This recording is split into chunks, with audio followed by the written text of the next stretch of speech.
क्या हो अगर आपकी आंखों के सामने कोई मरा हुआ इंसान जीवित हो जाए? क्या हो अगर सबके सामने कोई ऐसा चमत्कार हो जाए जिसे देखकर लोगों के आश्चर्य का ठिकाना न रहे? कुछ ऐसी ही सत्य घटना है औरंगाबाद के रहने वाले डॉक्टर सुजीत की। हमारी जो पत्नी थी, बच्चा मेरा बड़ा ऑपरेशन से मेरा हॉस्पिटल में ही हुआ था। तो बड़ा ऑपरेशन होने के 2 या 3 दिन बाद वो बाहर टहलने के लिए उसको छोड़ दिए थे, टहल करके थोड़ा सा आया करो। तो टहलने के लिए तो ले गए लोग, उनकी माँ थे, उनकी बहन थे, पर वापस लाए तो बेड पर आते आते उसको चक्कर सा आया और गिर गया। गिर जाने के बाद वो बोलना बंद कर दी। तो हमको चिल्ला करके बोले, उनकी माँ और हमारी माँ भी थी, तो बोली कि बेटा देखो ना, कुछ नहीं बोल रही है। तो हम सोचे कि देख लेते हैं। तो देखे तो बीपी वगैरह सब डाउन हो गया, बिल्कुल 0 हो गया, पल्स वगैरह नहीं मिल रहा है, ठीक है ना, आँखें की पुतली भी बंद हो गई। हमको बहुत घबराहट सा होने लगे। तो हमारे जो सर्किल के जो डॉक्टर लोग थे, हमसे सीनियर वगैरह डॉक्टर लोग, सबको मैंने फ़ोन किया, सब एक एक करके आना शुरू किए। वो डॉक्टर आया करते थे, हमारी पत्नी को 9 बजे देखते थे, ऐसे देख करके और सब बाहर गेट से चला जाते थे। तो ऐसे चला जाता थे तो हमको ऐसा संदेह होता था कि ये आखिर बोल क्यों नहीं रहे ये लोग, कि क्या करना होगा हमको, या ऑक्सीजन देना होगा या क्या करना होगा, कोई इंजेक्शन वगैरह दवाई का भी परामर्श नहीं दे रहे। और डॉक्टर के बुलाएं तो वो लोग भी ऐसे कर रहे हैं, तो आपस में बाहर जाकर के बात कर रहे हैं, ठीक है। तो उनका चेहरा से, उनका एक्टिविटी से ऐसा पता चला कि इन लोग बोल रहे हैं कि ये खत्म हो गई। सर जी हम रोने लगे, रोते रोते अब लगा कि ये बचने वाला नहीं। एम्बुलेंस को फ़ोन किए तो मेरे क्लिनिक पर एम्बुलेंस आकर के लग गई। एम्बुलेंस लगने के बाद वो डॉक्टर एक बोले कि सिला दिए, जल्दी ला दिए। इतने बीच में माँ देखी जाकर के 9 बजे, तो माँ भी, उसको भी विश्वास हो गया कि अब खत्म हो गई। फिर माँ क्या बोली कि बेटा से गुरु जी का एक बार पुकार लो। तो मैं संत रामपाल जी का पुकारे, गुरु जी का पुकारे, जिनसे नाम उपदेश लिया था मैंने, पुकारा। पुकारने के बाद अमृत जल मिलता हम लोग का, अमृत जल मिला था, तो वो अमृत जल दिया। क्या कहें सर जी, इतना बड़ा चमत्कार जीवन में कभी भी नहीं हम देखा था, जितना बड़ा चमत्कार हुआ था। क्योंकि हम लोग ट्रीटमेंट काफ़ी दिनों से कर रहे हैं, लेकिन ऐसा चमत्कार कभी नहीं देखा। वो दवाई से भी नहीं किया जा सकता है। अमृत जल देने के बाद मुंह में थोड़ा सा, जो कि मुंह खुल भी नहीं रहा था, वो पूरा बंद था मुंह दाब करके खोले, अमृत जल डाले, उसमें मुश्किल से आधा ढक्कन डाले होंगे। डालने संत रामपाल जी महाराज का जो चना अमृत था, अमृत था, अमृत जल उसको बोलते हैं। वो डालने के बाद क्या कहें सर जी, इसके बाद डॉक्टर्स ने और वहां के मौजूद आसपास के लोगों ने जो चमत्कार देखा, संत रामपाल जी महाराज का ऐसा अद्भुत चमत्कार देखकर लोग हैरान थे। आखिर क्या हुआ इसके बाद? क्या चंडामृत पिलाने के बाद डॉक्टर सुजीत की पत्नी जो मर चुकी थी जीवित हो उठी? पूरी सच्चाई जानने के लिए बने रहिए वीडियो के साथ। कारण ऐसा रहा कि मैं योग भी करता था, फिर भी नशा करता था, और मैं एक जो डॉक्टर हूँ, डॉक्टर होने के नाते भी मैं मांस खाता था, शराब पीता था और बहुत सारे उल्टे सीधे काम किया करता था। वहाँ एक चीज़ बहुत लाजवाब हमको देखने को लिए मिला कि इतने लोग आए हैं, लाखों की संख्या में लोग हैं, लेकिन एक भी लोग बीड़ी पीता हुआ दिखाई नहीं दे रहा। क्योंकि हम बीड़ी सिगरेट पिया करते थे, तंबाकू खाया करते थे।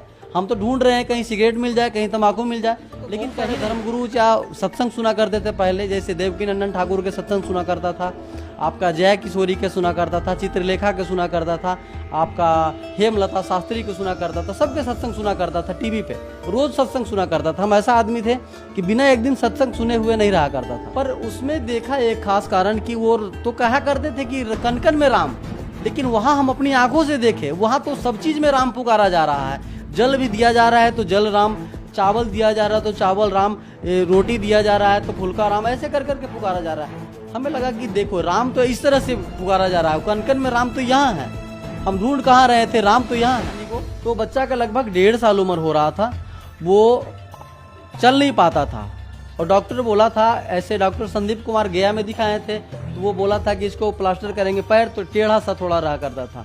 एक और डॉक्टर को दिखाएं, न्यूरोलॉजिकल डॉक्टर से, तो वो बोले कि इसका ब्रेन से कहीं नस चपा हुआ है, फोलिक एसिड की कमी से इसको राइट ब्रेन जो है ना, उसमें प्रॉब्लम है। तो ये चलेगा पर बहुत दिन लगेगा, ठीक है, और पूरा चलेगा भी नहीं। महात्मा से अरदास संत रामपाल जी महाराज से लगाया। लगाने के बाद क्या हुआ, कुछ ही दिनों के बाद देखे कि बच्चा मेरा खड़ा होने लगा और वो बार पैर पे भार देना भी लगा। आज बिल्कुल बच्चा उछलता, आज मेरे पास बच्चा आया हुआ है।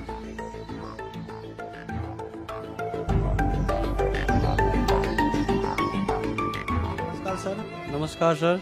सर क्या नाम है आपका? मेरा नाम डॉक्टर सुजीत कुमार सर। सुजीत जी, आप कहाँ से हैं? मैं बिहार से रहने वाला हूँ, औरंगाबाद जिला के गोह थाना से सर। सुजीत जी, संत रामपाल जी महाराज से नाम दीक्षा आपने कब ली? सर हम संत रामपाल जी महाराज से नाम दीक्षा 17 जून को लिया 2018 में। सुजीत जी, संत रामपाल जी महाराज से नाम दीक्षा लेने से पहले आप क्या भक्ति साधनाएं करते थे?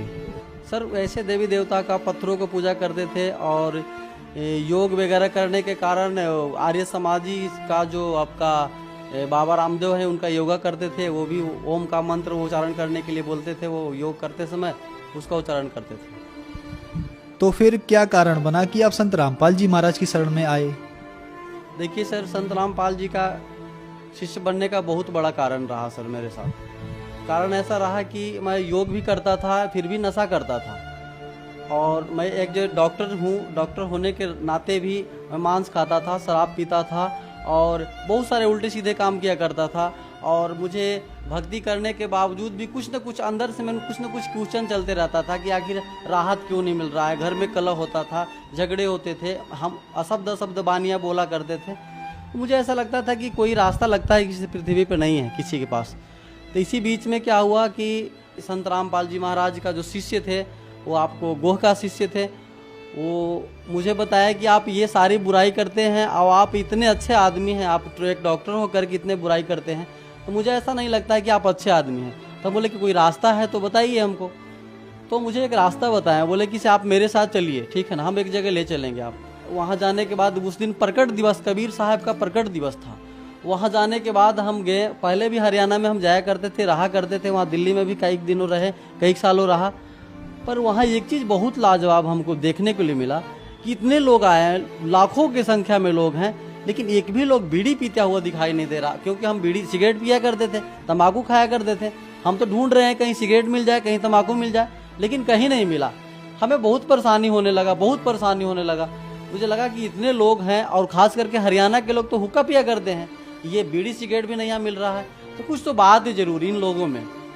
फिर और अंदर गए, बहुत सारा गेट बना हुआ था, ये गेट नंबर 1, 2, 3, 5 कैसे करके बना हुआ था। गेट के अंदर जब प्रवेश किए तो देखे कि वहाँ पे बहुत सारे लोग खाना खा रहे हैं, और खाना खा रहे हैं, और हम लोग के पास 2, 4, 5 लोग अगर खाना खाते हैं कभी शादी वगैरह कुछ कामों में, फंक्शनों में, तो ये पत्तल बिखर जाते हैं, गिलास बिखर जाते हैं, जूठे बिखर जाते हैं। लेकिन इतने लोग खाना खा रहे हैं और एक भी बिखरा हुआ कहीं नहीं दिख रहा है। तो हमको ऐसा लग रहा है कि यहाँ पे कैसे लोग रहते हैं। इसके कारण से फिर उसके बाद फिर हम बोले कि नाम उपदेश कहाँ होता है, हम भी इन लोगों के साथ में ऐसा सेवा किया करेंगे जो लोग सेवा कर रहे हैं। खास बात ये लगा कि ऐसे तो बहुत सारे धर्मगुरु या सत्संग सुना करते थे पहले, जैसे देवकीनंदन ठाकुर के सत्संग सुना करता था, आपका जय किशोरी के सुना करता था, चित्रलेखा के सुना करता था, आपका हेमलता शास्त्री के सुना करता था, सबके सत्संग सुना करता था टीवी पे, रोज सत्संग सुना करता था। हम ऐसा आदमी थे कि बिना एक दिन सत्संग सुने हुए नहीं रहा करता था। पर उसमें देखा एक खास कारण कि वो तो कहा करते थे कि कन कन में राम, लेकिन वहाँ हम अपनी आंखों से देखे, वहाँ तो सब चीज में राम पुकारा जा रहा है। जल भी दिया जा रहा है तो जल राम, चावल दिया जा रहा है तो चावल राम, रोटी दिया जा रहा है तो फुल्का राम, ऐसे कर करके पुकारा जा रहा है। हमें लगा कि देखो राम तो इस तरह से पुकारा जा रहा है, कन कन में राम तो यहाँ है, हम ढूंढ कहाँ रहे थे, राम तो यहाँ है। उसमें बारिश बहुत हो रहा था, लेकिन अब रहा नहीं गया हमको लगा कि हम इन लोग के साथ में शामिल हो जाए, हम भी कुछ सेवा करें। संत रामपाल जी महाराज से फिर नाम उपदेश लिया, और नाम उपदेश लेकर के और मैंने भक्ति करना शुरू किया। सुजीत जी, संत रामपाल जी महाराज से नाम दीक्षा लेने के बाद आपको क्या लाभ मिले? सर लाभ तो गिनवाना शुरू करेंगे तो 24 घंटा के 48, 72 घंटा भी पार कर जाएगा। बहुत सारे लाभ मिले, आज तक लाभ मिले हैं, पर मैं मोटी लाभ है जो है सो मैं बता देना चाहता हूँ। सबसे बड़ा लाभ मिला कि हमारी जो पत्नी थी, बच्चा मेरा बड़ा ऑपरेशन से मेरा हॉस्पिटल में ही हुआ था, तो बड़ा ऑपरेशन होने के 2 या 3 दिन बाद वो बाहर टहलने के लिए उसको छोड़ दिए थे, टहल करके थोड़ा सा आया करो। तो टहलने के लिए तो ले गए लोग, उनकी माँ थे, उनकी बहन थे, पर वापस लाए तो बेड पर आते आते उसको चक्कर सा आया और गिर गया। गिर जाने के बाद वो बोलना बंद कर दी। तो हमको चिल्ला करके बोले, उनकी माँ और हमारी माँ भी थी, तो बोली कि बेटा देखो ना, कुछ नहीं बोल रही है। तो हम सोचे कि देख लेते हैं, तो देखे तो बीपी वगैरह सब डाउन हो गया, बिल्कुल 0 हो गया, पल्स वगैरह नहीं मिल रहा है, ठीक है ना, आँखें की पुतली भी बंद हो गई। हमको बहुत घबराहट सा होने लगे। तो हमारे जो सर्किल के जो डॉक्टर लोग थे, हमसे सीनियर वगैरह डॉक्टर लोग, सबको मैंने फ़ोन किया, सब एक एक करके आना शुरू किए। तो वो डॉक्टर आया करते थे, हमारी पत्नी को नब्ज देखते थे, ऐसे देख करके, और सब बाहर गेट से चला जाते थे। तो ऐसे चला जाता था, तो हमको ऐसा संदेह होता था कि ये आखिर क्यों बोल क्यों नहीं रहे ये लोग, कि क्या करना होगा हमको, या ऑक्सीजन देना होगा या क्या करना होगा, कोई इंजेक्शन वगैरह दवाई का भी परामर्श नहीं दे रहे। और डॉक्टर के बुलाएं तो वो लोग भी ऐसे कर रहे हैं, तो आपस में बाहर जा कर के बात कर रहे हैं, ठीक है। तो उनका चेहरा से, उनका एक्टिविटी से ऐसा पता चला कि इन लोग बोल रहे हैं कि ये ख़त्म हो गई। सर जी हम रोने लगे, रोते रोते अब लगा कि ये बचने वाला नहीं। एम्बुलेंस को फ़ोन किए तो मेरे क्लिनिक पर एम्बुलेंस आकर के लग गई।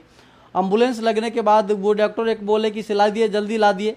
इतने बीच में माँ देखी जाकर के नवज, तो माँ भी, उसको भी विश्वास हो गया कि अब ख़त्म हो गई। फिर माँ क्या बोली कि बेटा से गुरु जी का एक बार पुकार लो। तो मैं संत रामपाल जी का पुकारे, गुरु जी का पुकारे, जिनसे नाम उपदेश लिया था मैंने, पुकारा। पुकारने के बाद अमृत जल मिलता हम लोग का, अमृत जल मिला था, तो वो अमृत जल दिया। क्या कहें सर जी, इतना बड़ा चमत्कार जीवन में कभी भी नहीं हम देखा था, जितना बड़ा चमत्कार हुआ था। क्योंकि हम लोग ट्रीटमेंट काफ़ी दिनों से कर रहे हैं, लेकिन ऐसा चमत्कार कभी नहीं देखा। वो दवाई से भी नहीं किया जा सकता है। अमृत जल देने के बाद मुंह में थोड़ा सा, जो कि मुंह खुल भी नहीं रहा था, वो पूरा बंद था मुंह दाव करके खोले, अमृत जल डाले, उसमें मुश्किल से आधा ढक्कन डाले होंगे। डालने संत रामपाल जी महाराज का जो चरणामृत था, अमृत था, अमृत जल उसको बोलते हैं। वो डालने के बाद क्या कहें सर जी, मतलब 1 मिनट भी नहीं हुआ ना, अब आंखें खोल दी। और खोलने के बाद वो पूछने लगी कि इतना भीड़ क्यों लगा हुआ है, ठीक है। इतना बड़ा चमत्कार मेरे साथ हुआ भगत जी, सर जी, संत रामपाल जी महाराज की बदौलत। अगर संत रामपाल जी महाराज नहीं होते, उनके हम शरण में नहीं होते, तो आज हमारी पत्नी वो नहीं जीवित होती। और दूसरा लाभ मुझे मिला कि हमें बीमारी क्या था, हम इतना हेल्दी दिख रहे हैं ना, आज स्वस्थ जैसे है, पूरे स्वस्थ हैं। कई बार मैंने ब्लड डोनेट किया, पहले रक्तदान किया करते, खूब किए मैंने। लेकिन उससे पहले जब संत रामपाल जी के शरण में नहीं थे ना, उसके पहले क्या कहूँ, रक्त देना तो दूर की बात है, चक्कर आना और पीढ़ी चढ़ना, पैर हाथ खींचना, और मुझे हमेशा ब्लड की कमी रहा करता था। मेरे सर में दर्द रहता था, चिड़चिड़ा रहता था, थोड़ा सा भी कुछ बोल दिया तो उल्टा सीधा बोल दिया करते थे, एकदम पतले पतले सा रहते थे, मतलब बीमार जैसा दिखते थे। लेकिन जब से परमात्मा की शरण में, संत रामपाल जी महाराज के शरण में आया, तब से वो सारी बुराई छूट गई। और वो मैंने जो भी दाल रोटी खाना शुरू किया, सदा आज मैं पहले से ज़्यादा स्वस्थ हूँ। और मेरा बीमारी जो था, उस सर में दर्द था, थोड़ा सा किताब वगैरह पढ़ता था तो वो मेरा सर में दर्द हो जाता था। तो इसका ट्रीटमेंट के लिए मैंने दिल्ली राम मनोहर लोहिया हॉस्पिटल भी गया। वहाँ मेरा एक फूफा जी हैं, वहाँ डॉक्टर हैं, वो बोले कि बेटा यहाँ पे आ जाओ। तो मैंने वहाँ गया, वहाँ 1.5 घंटा 2 घंटा मुझे वो हिस्ट्री लिए, क्या करता था, क्या नहीं करता था, क्या खाता था। इतने करने के बाद मौत 2 दवा दिया था मुझे, 2 दवा दिया था मुझे। ऐसा लगा डॉक्टर को कि बताओ ना, इतना मुझे हिस्ट्री लिया, 2 दवा मात्र दिया, छोटा छोटा सा दवा दिया। मुझे विश्वास नहीं हुआ कि मुझे ठीक होगा इस पर, और सही में ठीक नहीं हुआ। लेकिन परमात्मा की शरण में जैसे ही आए संत रामपाल जी महाराज के शरण में, वो बीमारी ऑटोमेटिक बिना दवा के ठीक हो गई। और तीसरा लाभ मुझे हुआ, एक बच्चा जो मेरा है, उस समय जो बड़ा ऑपरेशन से हुआ था जब मैं हमारी पत्नी को, तो बच्चा का लगभग 1.5 साल उम्र हो रहा था, वो चल नहीं पाता था। और डॉक्टर बोला था, ऐसे डॉक्टर संदीप कुमार गया में दिखाए थे, तो वो बोला था कि इसको प्लास्टर करेंगे। पैर तो टेढ़ा सा थोड़ा रहा करता था। एक और डॉक्टर के दिखाएं, न्यूरोलॉजिकल डॉक्टर से, तो वो बोले कि इसका ब्रेन से कहीं नस चपा हुआ है, फोलिक एसिड की कमी से इसको राइट ब्रेन जो है ना, उसमें प्रॉब्लम है। तो ये चलेगा पर बहुत दिन लगेगा, ठीक है, और पूरा चलेगा भी नहीं। तो ऐसे फिर मैंने क्या किया कि कुछ दवा वगैरह, आयुर्वेदिक दवा इधर उधर से लिया, कुछ अपने तरीक़ा से दवा दिया उसको, ठीक है। लेकिन फिर भी वो पूरा राहत नहीं हुआ, वो चल नहीं पाता था। चलने के बाद फिर क्या हुआ कि मैं अरदास लगाया परमात्मा से अरदास संत रामपाल जी महाराज से लगाया। लगाने के बाद क्या हुआ, कुछ ही दिनों के बाद देखे कि वो बच्चा मेरा खड़ा होने लगा और वो पैर पे भार देना भी लगा। आज बिल्कुल बच्चा उछलता, आज मेरे पास बच्चा आया हुआ है भगत जी, सर जी। तीसरा लाभ क्या हुआ कि वो बच्चा जब चलना शुरू किया, तो हम एक दिन खाना खा रहे थे, हमारी पत्नी खाना खिला रही थी हमको, बगल में कांच का गिलास रखा हुआ था, मोटा सा गिलास कांच का। वो बच्चा चलते चलते टहलते टहलते गया और वो कांच के गिलास पर और गिर जाने के बाद क्या, वो कांच का गिलास टूट गया, बिल्कुल टूट गया। टूट जाने के बाद उसमें निखिल्ले सा 2-3 ऐसे नुखिल्ला सा निकला हुआ था कांच के गिलास में। तो पहले बार गिरा तो वो टूट गया, जब दूसरा बार गिरा ना, तो वो कांच के गिलास पर ही गिरा। तो ऐसा मुझे लगा कि इसको हम टाका भी नहीं दे सकते हैं, इतना बड़ा इसको चोट लगा हुआ। ऐसा लगा, हमारी पत्नी जो थी वो तो तिलमिला गई, लगती कि बेहोश हो जाएगी, वो ऐसे लगा उसको। पर क्या हुआ कि हम मालिक से अरदास लगाएं, संत रामपाल जी महाराज से अरदास लगाएं, या परमात्मा हमसे कौन सी गलती हो गई, ये बच्चा क्या दोष किया था, इसको ऐसा क्यों हुआ, अब हम कहाँ ले जाएंगे इसको। ऐसा मैंने मन में विचार किया और विचार करने के बाद उसको ऐसे हाथ लगाया, हाथ लगा करके जब उसको बाहर हम ले गए और उसको क्या बताएं, इतना बड़ा चमत्कार हुआ कि वो हाथ लगा करके जब हटाएं हाथ तो देखे कि सिर्फ नुखला सा लगा हुआ था, ऐसे निशान सा लगा हुआ था, मतलब कटा भी नहीं उसको, ऐसे चमत्कार हुआ था। अब मुझे तो लगा ऐसा कि इसको टाका देना पड़ेगा, कहाँ ले जाएंगे, हमको तो घबराहट सा, हम खुद डॉक्टर हैं फिर भी घबराहट सा लग रहा था। लेकिन देखिए परमात्मा का लीला संत रामपाल जी महाराज का कि कुछ नहीं हुआ उसको, बच्चा को आज बच्चा का निशान भी नहीं है। पहले जब संत रामपाल जी महाराज के शरण में नहीं थे उसके पहले हमारी बहुत आर्थिक स्थिति खराब थी, यहाँ तक कि स्थिति ऐसा खराब था कि हमें रहने के लिए और खाने के लिए कभी कभी सोचा करते थे, अच्छे अच्छे चीज़ खाने के लिए तरासा करते थे। मेरे पास उतना आर्थिक स्थिति ठीक नहीं था। पिताजी भी थे, वो भी नशा वगैरह करते थे। हालांकि परमात्मा की शरण में, वो भी संत रामपाल जी के महाराज के शरण में आ गए और वो भी ठीक हैं, अभी नशा वगैरह नहीं करते हैं। पहले नशा बहुत किया करते थे, ये नशा करते थे, पिताजी नशा किया करते थे, हम भी नशा किया करते थे। नशा में वो गंजा पिया करते थे, शराब पिया करते थे, तंबाकू खाया करते थे, हम भी शराब पिया करते थे। हम तो चरस, अफीम, कोकिंग, ड्रग्स सब लिया किया करते थे, क्योंकि टाउन में रहा करते थे ना, यहाँ पे बहुत सारे सर्किल के लोग थे ना, वो सब नशा, बड़ा बड़ा नशा किया करते थे। इसके कारण से आर्थिक स्थिति ऐसा बिगड़ा हुआ था, मेरा शरीर भी बर्बाद हो रहा था, आर्थिक स्थिति बिगड़ा हुआ था कि मेरे पास साइकिल भी नहीं था चलने के लिए। ऐसा होता था, कभी टेम्पू में, ऑटो में जाया करते थे जरूरत पड़ता था तो। लेकिन संत रामपाल जी महाराज के शरण में आने के बाद सबसे पहले तो इतना बड़ा वो नशा, जितने भी सारे चीज़ें थे वो सब तो दूर हो गए, और दूर होने के कारण धीरे धीरे मेरा सेहत भी ठीक हो गया। और आज के डेट में परमात्मा की दया से, संत रामपाल जी महाराज की दया से आज मेरा एक क्लिनिक नहीं, दो क्लिनिक है। और आज मालिक की दया से सब कुछ, दाल रोटी सब कुछ चल रहा है। आज मेरे पास बाइक भी है और सब पूरे अच्छे से हम लोग हैं परिवार। पहले तो रोज़ कला हुआ करता था, क्योंकि कमी थी ना, गरीबी के कारण सब कला हुआ करता था। कभी वो त्यौहार के दिन में अच्छे कपड़े नहीं खरीद पाते थे, ऐसे स्थिति मेरे था। लेकिन मालिक की दया से संत रामपाल जी महाराज के शरण में जब से आए तब से सारा कुछ ठीक हो गया। और कर्ज महाजन भी बहुत सारा लिया हुआ था, वो सब ऑटोमेटिक धीरे धीरे कमते कमते आज लगभग कम ही गया है, ना के बराबर। और परेशानी भी बहुत था पहले ना, कर्ज वाले भी परेशान किया करते थे, लेकिन अब परेशान कोई नहीं किया करते थे और ऑटोमेटिक सब खत्म होते जा रहा है। हमको भी पता नहीं चलता है कि ये सब कर्ज हम कहाँ से दे पाते हैं। सुजीत जी, आप एक डॉक्टर हैं, जिस बीमारी को मेडिकल साइंस ये बता देता है कि अब ये ठीक नहीं हो सकती, और संत रामपाल जी महाराज की शरण में जाने के बाद वो बीमारी ठीक हो जाती है, तो ये कैसे संभव हो पा रहा है? देखिए सर जी, संत रामपाल जी महाराज जी एक पूरे पृथ्वी पे, पूरे भारत में नहीं पूरे पृथ्वी पे एक संत ऐसे हैं जो शास्त्र की विधि साधना बताते हैं। और शास्त्र विधि साधना बताने से लाभ होना ही निश्चय है, और लाभ इसीलिए मुझे भी हुआ और सबको लाभ होता है। और शास्त्र विधि छोड़ करके जो मनमाना आचरण करता है, गीता जी में भी बताया है, तो उसका लाभ नहीं होता है। इसलिए शास्त्र विधि साधना करने से लाभ होता है, इसलिए लाभ मुझे भी हुआ और सबको लाभ होता है। इसलिए शास्त्र विधि साधना करने से कैंसर या कैंसर की बाप जैसा बीमारी भी हो वो भी ठीक हो जाता है, संत रामपाल जी महाराज की दया से। सर, जो दर्शक आज आपको टीवी पर देख रहे हैं और वो भी आपकी तरह संत रामपाल जी महाराज से नाम दीक्षा लेना चाहते हैं, तो कैसे ले सकते हैं? टीवी चैनल पे सत्संग आया करता था, पहले तो 1-2 टीवी चैनल पर सत्संग आया करता था, 2-3, अब तो 12-13 चैनल पे आया करता है। तो उसके नीचे पीली पट्टी चला करता है, उस पीली पट्टी में वो मिस कॉल उस पर किया जाएगा, तो वो नाम वहाँ से फ़ोन करेंगे आश्रम से, और फ़ोन करने के बाद आपके जो आसपास के जो आश्रम होंगे जहाँ नाम दीक्षा दिया जाता है, वहाँ का लोकेशन आपको बता दिया जाएगा, वहाँ जा कर के आप नाम दीक्षा ले सकते हैं। धन्यवाद सर।